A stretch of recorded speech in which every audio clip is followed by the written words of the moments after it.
on this Friday night. There were definitely people pinned. A double-decker bus ripped open in a deadly crash in Ottawa.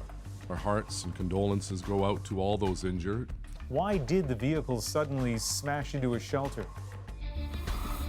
I went asylum. We have accepted the UN's request. Her pleas for asylum captured the world's attention. Tonight, the young Saudi woman is on her way to Canada. But what about the countless others still afraid for their lives? It was last updated in 2007. So, yeah, it's pretty outdated. And Canada's 4 food groups aren't just out of date. Some believe the advice in Canada's food guide can be downright harmful. We go in depth with 3 doctors and ask if the food guide can and should be saved. This is The National.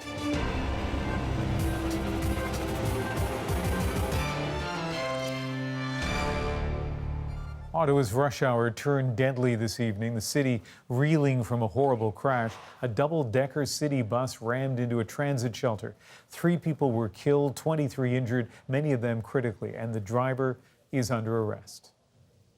Here are some photographs from the scene. The front of the bus completely smashed open. The roof of the shelter cut into the upper deck of the vehicle. Traffic around the area was snarled as dozens of first responders descended on the scene. Let's take a look at where this happened. The bus leaving downtown Ottawa, making several stops. At Tunney's Pasture, it turned into an express route, traveling non-stop to Bayshore in the city's West End, but it didn't make it, crashing instead into a transit shelter at Westboro Station. Tonight, passengers on that bus and other witnesses are describing an awful scene. Among them, Ryan Baldassa, who travels the route every day. His bus passed by moments after the crash. Well, it was gut-wrenching to see. I mean, it's not something you see every day. It's completely out of the norm. And, I mean, it's something you don't ever want to see. I mean, it's just people on their way home from work on a Friday afternoon. So it's a horrible scene. Fortunately, I didn't see any people that were injured or anything, but there was a ton of first responders on the scene. The CBC's Evan Dyer is at the scene of the crash tonight. And Evan, first of all, what can you tell us about what happened? Well, Ian, if you look over my shoulder here, you'll see that express route, that below-ground express route that you're talking about, directly beneath that pedestrian bridge. And the bus is right underneath that. This bus was coming along westward, taking people basically from downtown to the western suburbs of Ottawa, right at the height of rush hour at 10 to 4. It began to swerve, we're told by a passenger on the bus, and careened off the road to the right where there's a bus shelter with a metal roof. And as those photos show, it struck straight onto that roof, which hit just above the floor of the upper deck of the bus, shearing off part of that upper deck, causing the front end of the bus to come off. And we know that 2 of the casualties were on that bus, but also there was 1 on the ground when that impact happened at that shelter. So let's listen to one of the passengers who was on the upper deck of the bus riding at the back. Bilal Gill described what he experienced. Basically what happened was the bus just started swerving. I guess it hit the curb or hit something, started swerving, and then the driver couldn't get control back, and then it just hit the Westboro, the shelter thing. It just crashed right into it.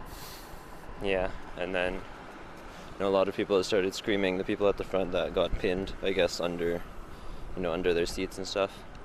But yeah, it was kind of chaos at first, and then slowly as people started to get a grip, then called the police. Police came pretty fast and got everything under situation. We kind of just had to wait. And so we sat in the bus for a while until they broke the windows and got us out.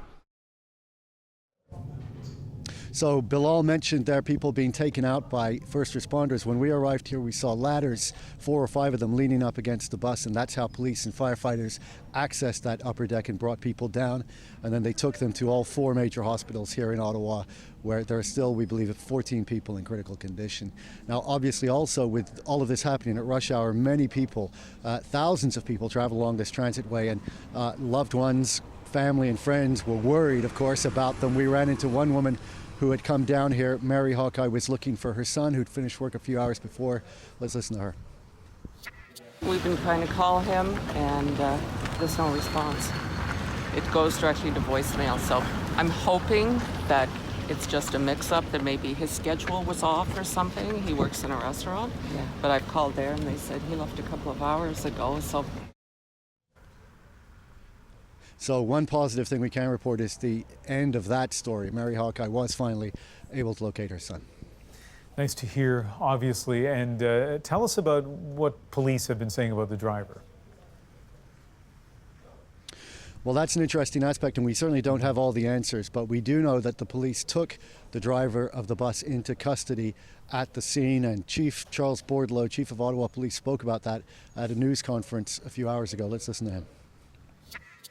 I can advise you, without getting into all the details, the driver of the bus, there was a requirement for us to arrest her at the scene, and she's been transported to our headquarters for interviewing. So, as he said, without details, we really don't know what that's about yet. But of course, we expect a proper investigation, a transportation safety board investigation into the cause of this bus crash that will undoubtedly look at all the possibilities of human error, mechanical error. That's happened before, because this is not the first fatal crash in Ottawa involving a double-decker bus. In fact, back in 2013, shortly after these buses were introduced, many people will remember that terrible crash between a bus and a train in the west end of Ottawa that also took lives, 6 in that case. Okay. Evan Dyer in Ottawa, thank you. The Prime Minister shared a message of support tonight for those affected, tweeting, "I want to send my deepest condolences to the families of victims and everyone affected by today's tragic bus crash in Ottawa. We will keep you updated through the hour here on The National." The bus crash in Ottawa isn't the only one involving Canadians to tell you about. There's also been a serious incident in Cuba. A driver lost control on a wet road, flipping a bus on its side yesterday. It was carrying at least 40 people, a mix of local residents and tourists.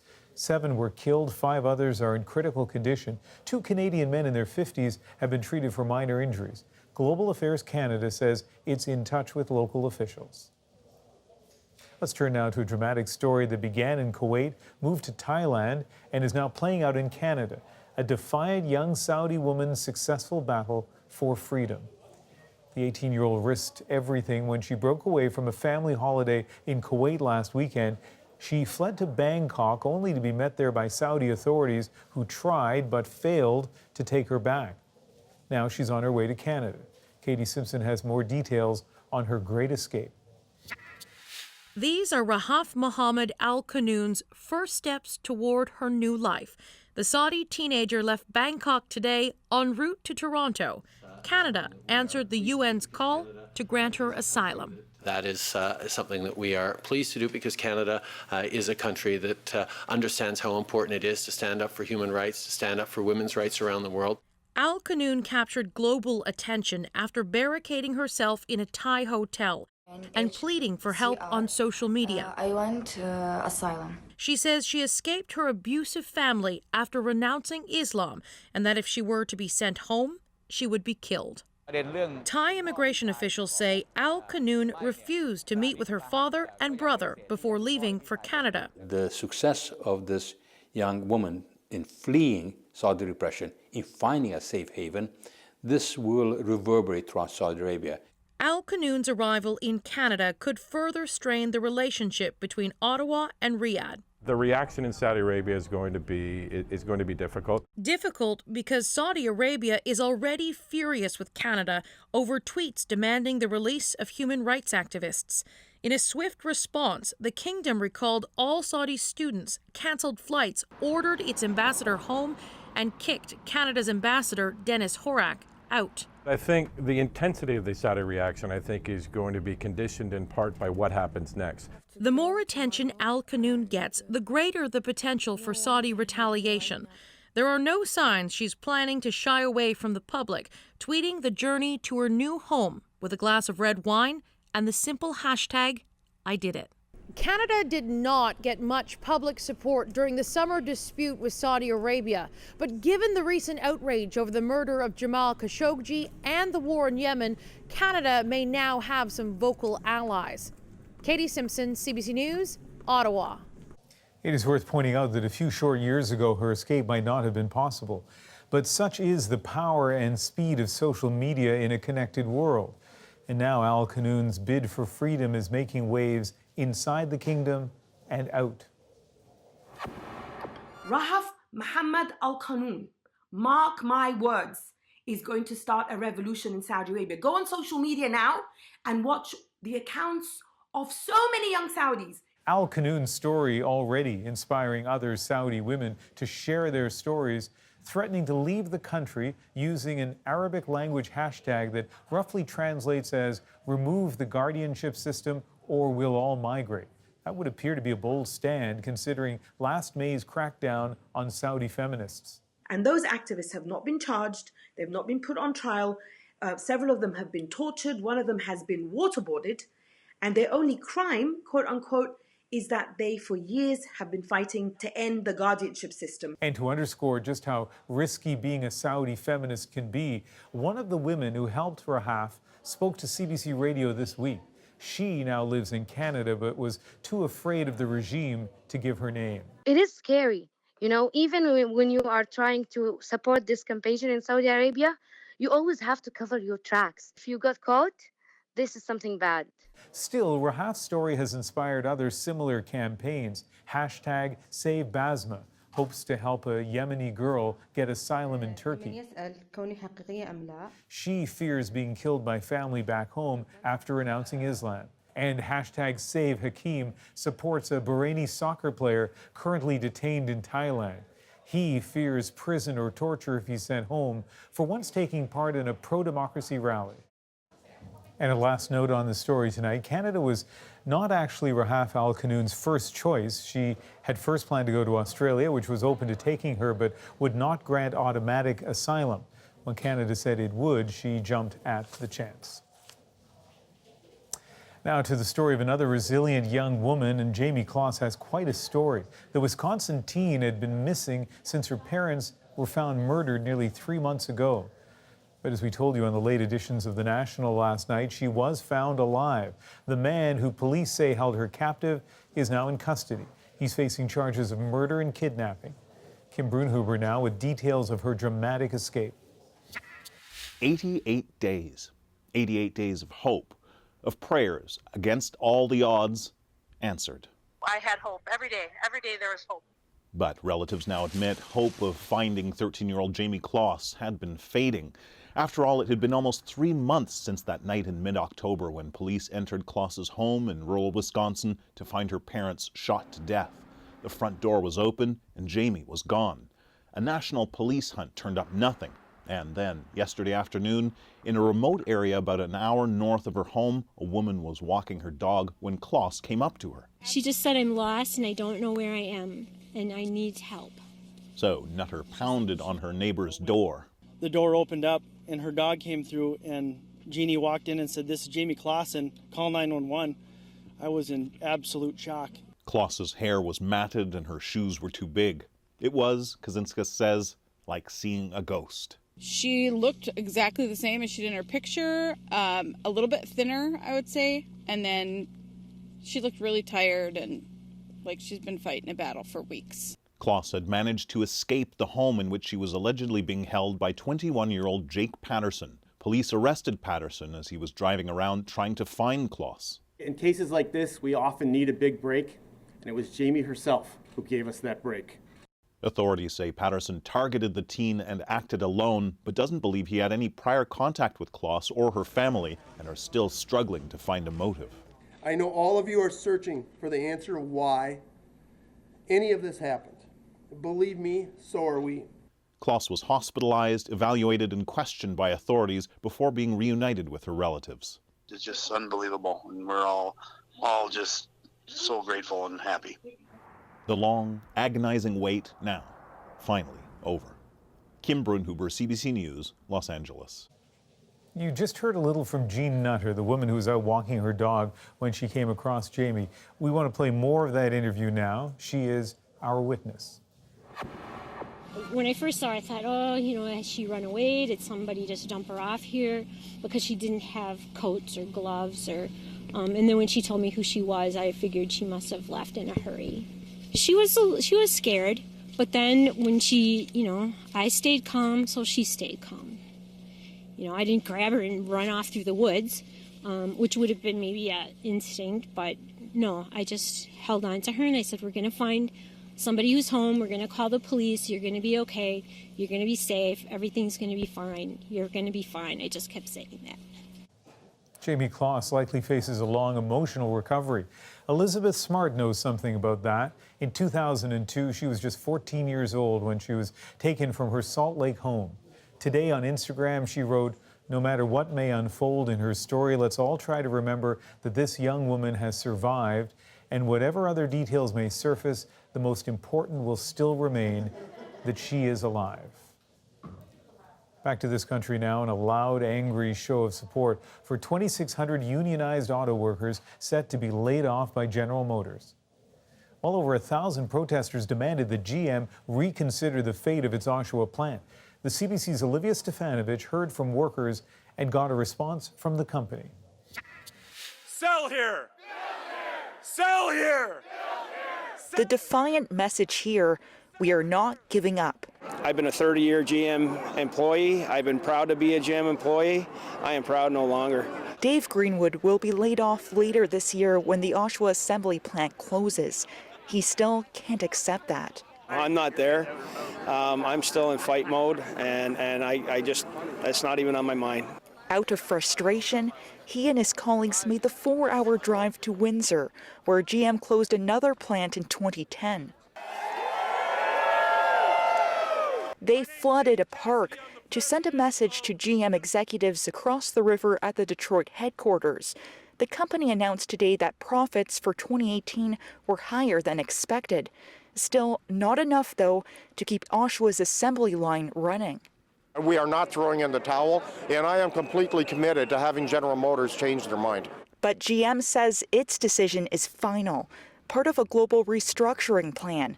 It wants the union to move on. What we can do is transform these people and have them trained up and ready to move into different jobs. And that's really a subset of what's happening in our broader economy. Jobs are changing, workplaces are changing. And if they're going to pay for me to go to school, so be it.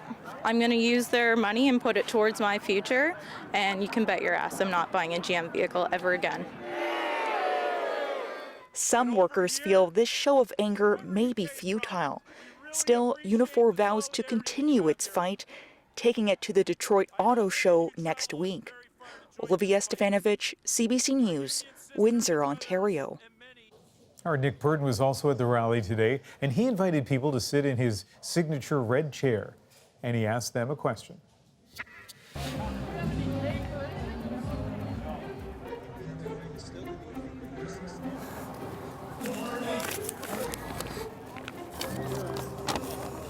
What would I say to GM? What would I like to say to GM? You greedy bastards. You're heartless. It's terrible what you're doing to all our families. I am infuriated and immensely disappointed. You are destroying people's lives. We build the best vehicles. It's known all over the place that we build the best vehicles. We sell vehicles like crazy, and you're just greedy and you don't care. You don't care about the people that care about you.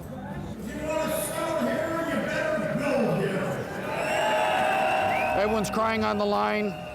We're trying to make things run smooth, but it's not. We're all upset. I worry about the future of Canada and most of all, the future of the employees that still have a job in GM, because I feel they will be finished totally.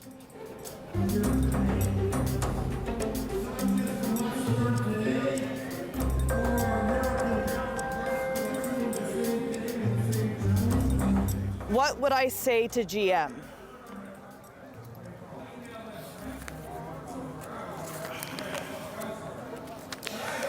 I'm wearing this outfit because they're going to go pay people to take our jobs when they made $6 billion in the first 3 quarters of the year. It's wrong. I'm distraught. I don't know what to do. I hope from the bottom of my heart that these rallies will work. I don't know whether it will or not, but hope so. I'll shame them until I die. I'll make sure my kids don't buy GM. I'll make sure my grandkids don't buy GM. They've ruined my life, so. An update tonight on the U.S. government shutdown. It is now tied for the longest in history. It's worries, it's just, emotions, and, you don't know when this is all going to sort itself out. This Homeland Security analyst is just one of 800,000 federal workers who didn't get paid today. It's been 21 days since funding expired for several key government agencies as Democrats and Republicans face off over funding for a border wall. Neither side is willing to back down. This is where I ask the Democrats to come back to Washington and to vote for money for the wall, the barrier, whatever you want to call it. Name it peaches. I don't care what they name it, but we need money for that barrier. The U.S. president says federal workers will get paid retroactively when the government reopens. The previous record for longest government shutdown was set by President Bill Clinton in 1996. Still ahead on The National. An emotional goodbye from a tennis great, what Andy Murray's career on and off the court meant to the UK. And our panel of doctors weigh in on Canada's food guide, why they say change is needed. Plus a toy that's generating a lot of buzz. Some parents want stores to pull it off their shelves. Who made the decision to take a bomb that's dangerous, put it in a pretty little box with a family playing with it, and put it on a shelf?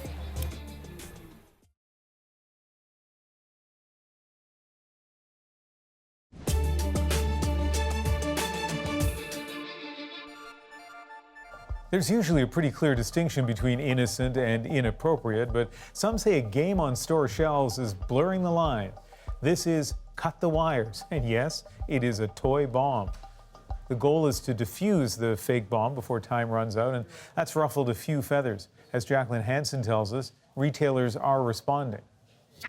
The device is ticking and is about to go off. A plastic bomb-like toy that players try to defuse before time runs out. Trust me, it's so much fun. Yep, it's really fun. Online toy reviewers, often given toys by the manufacturer for free, seem to like it. Okay, we're still in the game. But this London, Ontario mom saw it on display at her local Walmart and thinks the game is a bust. Who made the decision to take a bomb that's dangerous, put it in a pretty little box with a family playing with it, and put it on a shelf?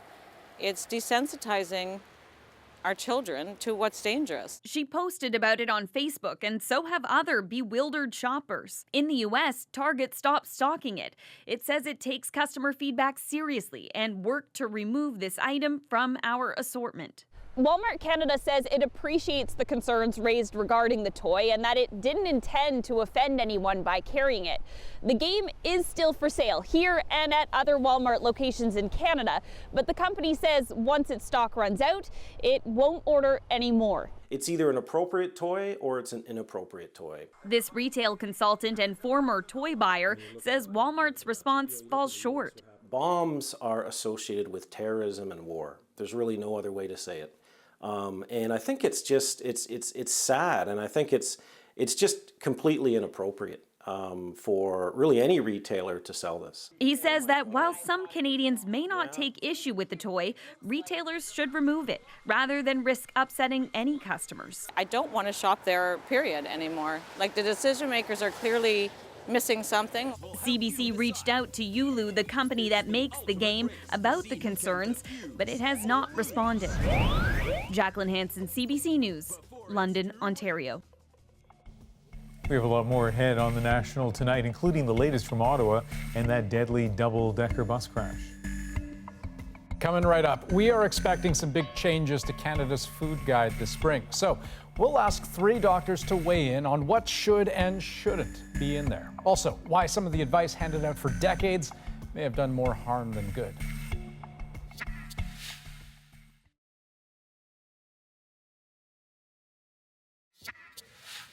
We're following the latest developments out of Ottawa this evening. 3 people are dead, almost 24 others have been hurt, many of them critically, after a bus slammed into a transit shelter. It happened this afternoon at the start of rush hour on the Transitway at Westboro Station. Witnesses say the double-decker bus was packed when it swerved and hit the shelter. The front of the bus and part of its side were sheared off, and the front seats of the upper deck hung from the gaping hole.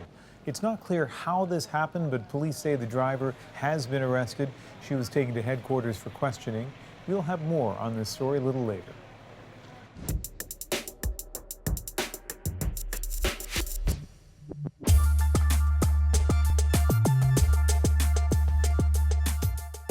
Canada's food guide. For more than half a century, it's been our guide on what to eat. It was last updated in 2007. So, yeah, pretty outdated. And given what we know now in 2019, some of the advice in that guide could be harmful. So this year, it's getting an overhaul. The undertaking is huge. The cost is high. So is it worth it? Is it worth it? Is it worth it? I'm Lennox Wong, Chief Medical Officer at the Hospital for Sick Children in Toronto. I'm Danielle Martin, Family Physician and Vice President at Women's College Hospital in Toronto. I'm Sean Wharton, Internal Medicine Specialist and Medical Director of the Wharton Medical Clinic Obesity and Diabetes Center. And my biggest problem with the food guide is that nobody even knows what a portion size is. Is that it's been tough for families to interpret and carry out. It's trying to prescribe one dietary measure for all Canadians, and that's not possible.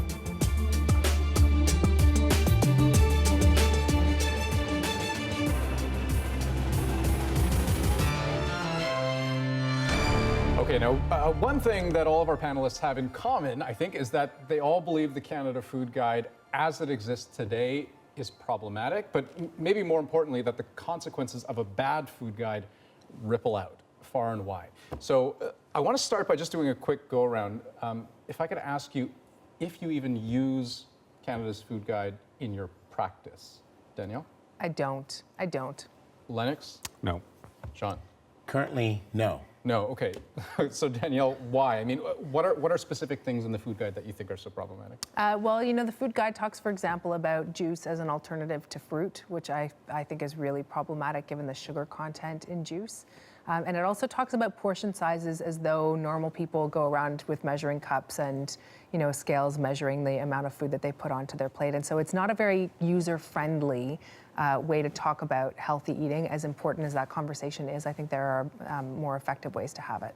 But, I mean, isn't the simplicity of it one of its appeals? I mean, Sean, you know, I think even just as an approximation, the notion that, hey, maybe we ought to have a balanced diet of meat and fruits and vegetables and dairy and milk and grains. Isn't there value in that? Not when there's no value in the simplicity or the reductionist theory of that, because what happens a lot of times if you're looking at disease states such as obesity and diabetes, for instance, which is what I deal with most of the time, the food guide doesn't work for that because it is too simplistic. It's too reductionist. It doesn't help me for my patients who are very specific and need specific types of guidelines. So it tries to reduce everything into this is what you should do, when in fact there's multiple things that people have to do. So I think that's where some of the problems are. And Lennox, I'm seeing you nodding as you're listening to Sean speak. I mean, is that one of the problems in your mind of the food guide, that it purports to be the sort of one-size-fits-all approach? Yeah, so the positive is that it's a start to a conversation, and so you can start to have conversations about groups of food. The problem, I think, is that it can lead you to the wrong conclusions, and so people start to think that a slice of bologna is the same thing because it's in the same food group as chicken breast that's been grilled. And these are incorrect conclusions, and I think that could lead to some unhealthy eating habits. Would you go so far as to say that the food guide, as it exists right now, is harmful? I mean, is it doing more harm than good?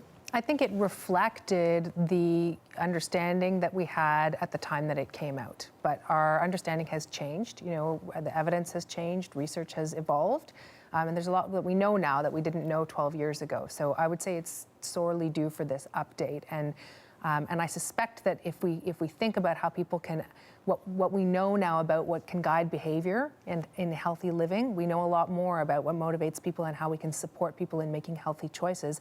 If we apply some of that evidence, not just the evidence about this nutrient or that nutrient, to the way that we frame the food guide, then I think, you know, your point about conversations, Lennox, is a really important one. It will allow us to have more productive conversations, not just in the doctor's office, but in our schools and elsewhere. Sean, but what do you think in terms of the the relative harm versus the relative good of the guide as it stands. Right. So I think that what the guide is there for, it's there to give us a little bit of guidance when you're in the grocery store, when you're at a school. So we're looking at preventative measures. We're looking at what you would look at on the grocery shelf as being a healthy item versus a non-healthy item. So if it's going to give us some guidance there, it should do a better job than it currently has. So let's talk about then some of the potential changes that we might see, because we've seen some drafts, we've seen some proposals in that sense of what we can expect in the spring. And so, you know, one of the things is the shift towards plant-based proteins, and necessarily that means a shift perhaps away from meat, away from dairy. So there's a lot to tackle there. Lennox, maybe we start with the dairy side of things. So, I mean, I always think of dairy as being a source of not just protein, but calcium, right? So if there's less prominence on dairy, where do you get your calcium? Yeah, so it's true, dairy is a fantastic source of calcium. There's no taking away that quality from dairy. But there's a lot of other sources of calcium in our diet. So we get plenty of calcium from green leafy vegetables, as an example. And it's important that we have a bit of that balance and that people don't see one particular food as the sole source of one particular nutrient. Another proposal that we've seen is a shift away from meat as a protein. What are your thoughts on that? Well, what my understanding is that what we're going to see is meat going into a larger kind of protein category that will include, you know, other things like lentils and, you know, chickpeas and tofu and, you know, cheese and other eggs, other forms, you know, good sources of protein, some of which come from animal sources and some of which come from plant sources. And I think Lennox's point about the bologna is a really important one, because meats that are highly processed, you know, have nitrates in them and have added fats and sugars and chemicals put into them. It's not the same as a chicken breast. But even if you set processed meats aside, I mean, if the exclusion of meat as its own food group, is that a decision that's driven out of health concerns, or is it driven out of environmental concerns, which is a whole other thing? I think it could be both. And I think the other thing is to understand, you know, and Sean's the obesity expert here, but that living a healthy lifestyle and maintaining a healthy weight also isn't solely about what you eat. You know, it's about other choices that we make in our daily lives. And so we can't kind of siphon these things off and have them be exclusive. We have to look at them, you know, in the broader spectrum. There is a statistic that suggested in 2017, 64% of Canadians reported as overweight or obese. As we talk about Canada's food guide and how it might relate to that problem, how it might be instrumental in solving that problem.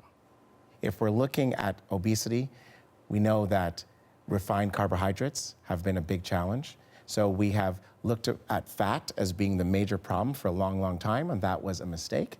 So I think we're moving away from saying that fat is the problem, and we're looking more towards saying that the refined carbohydrates are causing more of a challenge. But that doesn't mean that we're getting rid of all carbs. So we're moving more towards protein, towards fibers, and less from the refined carbohydrate. And what Danielle was talking about as well was maybe some of the behaviors that we have, some of the stressors and the emotional eating and some other factors in our lives that contribute to excess eating, even addiction type of eating. So all these things have to be factored into why Canada is such an elevated weight and why the treatment of weight is so challenging. You talk about the relative importance then of diet when it comes to weight loss and when it comes to obesity. And I think of kids in particular. Does that present its own kind of challenge, or do you have to think about it differently? Well, I think we think about it very similarly. In fact, one of the few things we know is that about our current epidemic of obesity and overweight adults is that it starts early. It starts in childhood. So right now, it's a third of children in Canada are either overweight or obese. Now, we don't know all the factors that go into that, but what we do know is that diet forms a part of this, the types of food we eat form a part of it, and activity. And for kids, that's play. So if we have environments that don't encourage play, that don't allow kids to go out there, enjoy, have fun, and really, to the best of their ability, improve their own health, then that's going to contribute to the obesity epidemic. So as we wrap things up then, in what ways would you like to see the Canada Food Guide be revised so as to I don't know, potentially be able to reverse the trend of obesity in this country over the next generation or few generations? What is it that you would want to see? I would love to see an emphasis on eating foods that we prepare ourselves, you know, that come from actual, as Michael Pollan would say, what your grandmother would have recognized as food, eaten together, you know, as much as we can amongst friends and family, because I think that also speaks to the social role of food and to the need to make sure that healthy ingredients are affordable and accessible for Canadian families. I want to go around the table on that. Sean, maybe I'll ask you. Yeah, I think we need to eat whole foods. We need to cook as a family. We need to understand eating as an enjoyable aspect. We need to understand the social factors, emotional factors, and the health factors. So not just the reductionist kind of levels that we've looked at. What is a calorie? What is it going to do to weight? But how do we eat, and what should we be eating to try to be as healthy as possible? And that's a little bit of a different dialogue. And Lennox, I mean, the food guide, kids are learning this in school. That was my first interaction with this, right? Learning about the 4 basic food groups. What is it you would want to see in that vein? I'd love to see our food guide reflect the multicultural nature of our country. So a lot of the foods that we have on our tables at home look different than what might appear in this rainbow chart of food that's broken down into the individual bits and pieces. So things that actually reflect meals of where we come from, whether it's from Asia, whether it's from Africa, Europe, or if maybe your family's a multi-generational Canadian family. Right. If I have a bowl of chow mein, what does that mean, right? Exactly. In terms of the food, how many servings of what are in Exactly. there. Really fascinating conversation. Thanks so much, guys, for coming. Thank you. Thank you. Our pleasure. Thank you. Up next on The National, the 90s weren't that long ago, really, but pop music is already looking back and cashing in on nostalgia culture. Pop music right now is a little bit more slowed down, a little bit more melancholic and sad, and I feel like listeners like myself, we go back to the 90s to have that, you know, blissful feeling again. Backstreet's back, all right.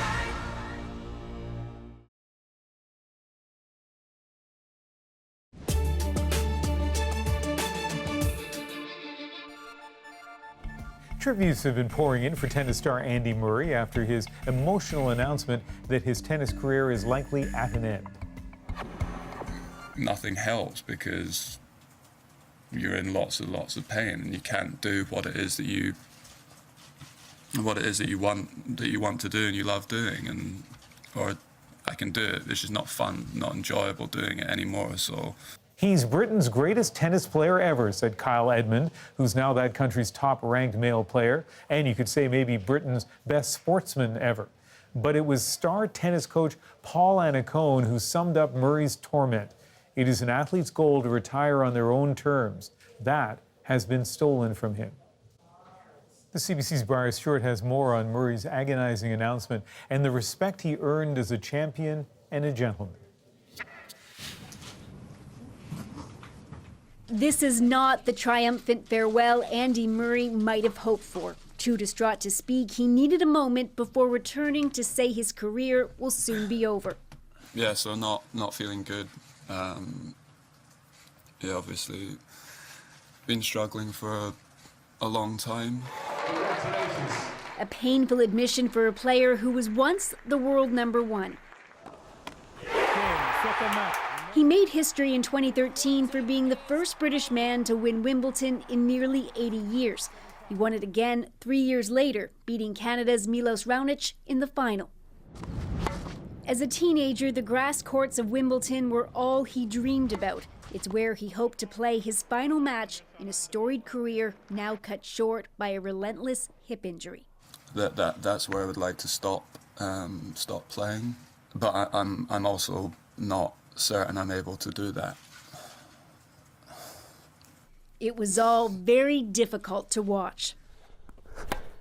At this tennis club in London, Christian Gallen said it was clear that Murray was gutted to have to step away from the sport. It would be easy to just quit. He has money, he has fame, he's done everything you can do, but he's tried for a long time to come back, and you could see how sad he was to kind of admit that it's not possible. He's shown that it's okay for men to show their emotions. Amanda Owens is a former tennis player and now a sports psychologist. He has taken tennis to another level in this country. Also, his contributions to what he's doing off the court with women in tennis, and also raising awareness against homophobia in tennis, is just incredible. While Murray's tennis future is very much in doubt, he is expected to play at least one more match at the Australian Open next week. Briar Stewart, CBC News, London. Let's turn now to some people who don't seem to be considering retirement anytime soon. If you've been paying attention to pop music lately, you've probably noticed the 90s are making a big comeback. There ain't no place like you. That is a new single from the Backstreet Boys, the original boy band, all grown up. They have kids of their own. They're about to release a new album and heading back out on the road. And they're not alone. The Spice Girls are back together. They've announced a tour of their own. So what's driving this 90s nostalgia? We asked Eli Glasner to find out.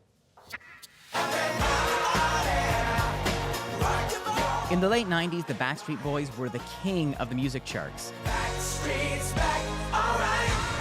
And now they're, well, you gotta say it, back. What are the chances? With a Grammy nomination, new music video, album, and tour. And they're not alone. La, la, la, la, la. The Spice Girls, minus Posh Spice, are also cashing in on the 90s craze.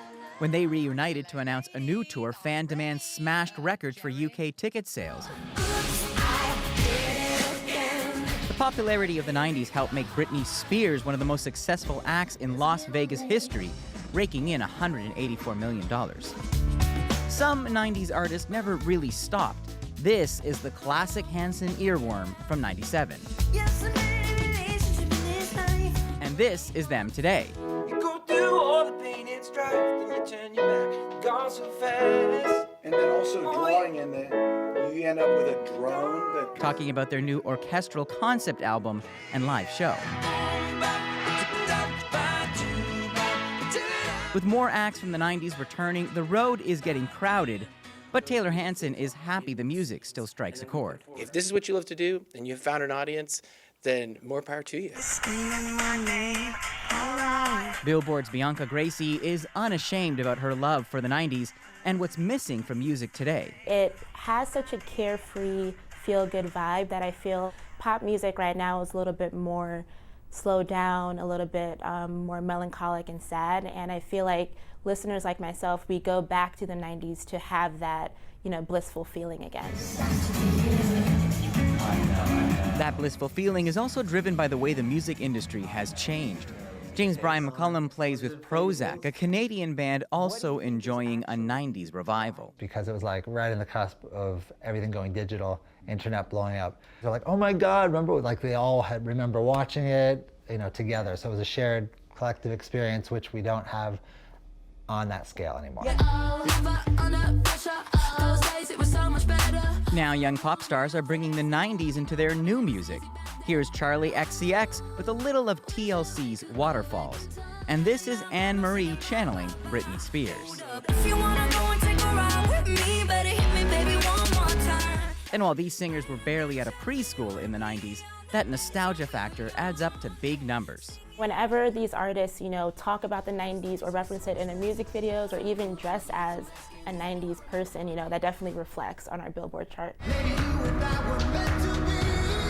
Which might be why the secret sauce to the Backstreet Boys' latest hit, Lyrics by 90s baby Shawn Mendes. Eli Glasner, CBC News, Toronto. The Moment is up next on The National, but first, a special message from space. Yes, outer space, about a story you'll see here on Sunday night. Hello, Canada.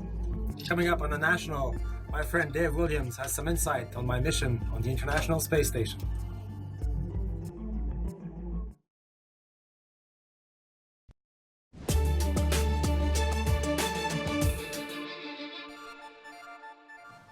Let's take another look at this afternoon's deadly bus crash in Ottawa. Rush hour just kicking off when a double-decker city bus slammed into a West End transit shelter. 3 people were killed, 23 were injured, some of them critically. The investigation, of course, is continuing, but we can tell you the driver was arrested at the scene.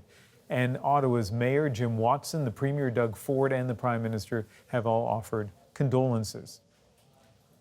For Ottawa resident Ryan Baldasso, it was beyond shocking. The 34-year-old takes that route every day from Ottawa to his home in Canada. He was on board another bus that passed by just moments after the crash, and here's how he described what he witnessed in our moment. It was gut-wrenching to see. I mean, it's not something you see every day. It's completely out of the norm. And I mean, it's something you don't ever want to see. I mean, it's just people on their way home from work on a Friday afternoon. So it's a horrible scene. My bus was about 6 back from the one that had crashed into the station. We were coming home, and we came to a stop, and you couldn't really tell what was happening. And then more and more police cars and ambulances started showing up. Well, as we went by, the bus was pretty quiet. No one really said anything, and it was just, I mean, you heard the few gasps and oh my God, and just everybody hoping that everyone was okay. And yeah, that's pretty much it. It was pretty quiet. For someone that rides the bus every day, I mean, you don't expect that to happen or expect to see anything like that happen. And of course, it's true of all of these vehicle accidents from Humboldt to now Ottawa. Everything normal, in this case, just heading home Friday, looking forward to a weekend, and all of a sudden a set of circumstances that we don't fully understand, at least as of tonight. And then all of a sudden the death and the injuries. That is the National for January the 11th. Good night.